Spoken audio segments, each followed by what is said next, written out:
Tu Tao, J. Alexander King and Thomas Lane are all charged with depriving George Floyd of his civil rights by failing to give him medical aid when the former officer convicted of his murder, Derek Chauvin, kneeled on Floyd's neck for over 9 minutes back in May of 2020.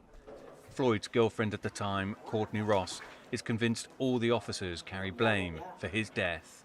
I think as the bystanders all showed, we could see that there was a moment where it was clear that he needed medical attention, and for minutes on end, he received none.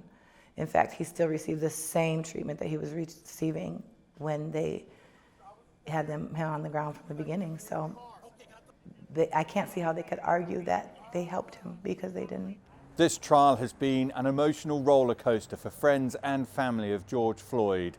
Ross had avoided watching most of the body cam footage worn by the officers during Floyd's death. She says watching it now in court has been incredibly distressing. It was the first time I had seen the video in its entirety, from the moment the 911 call was made until the end. And I handled myself just enough to get out of the courtroom. And then I just broke down in tears in the bathroom by myself and sobbed for a long time. It really feels like I've watched him die, 5 or 6 times now again. It brings back that day every time.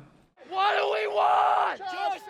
When do we want it? Now! Following Floyd's death, Ross joined thousands of others in the protests. She wants to see more nationwide police reforms and is urging lawmakers to revive the stalled George Floyd Justice in Policing Act, which aims to change the way policing is performed. We are only out here to protect people in the future. We lost our loved ones. We cannot bring them back. And so any of us fighting are fighting for the future. We're fighting for young people. All 3 former officers have pleaded not guilty to the charges. It will soon be up to a jury to make a decision. Whatever happens, for Ross and many others, the fight for wider police reforms is set to continue.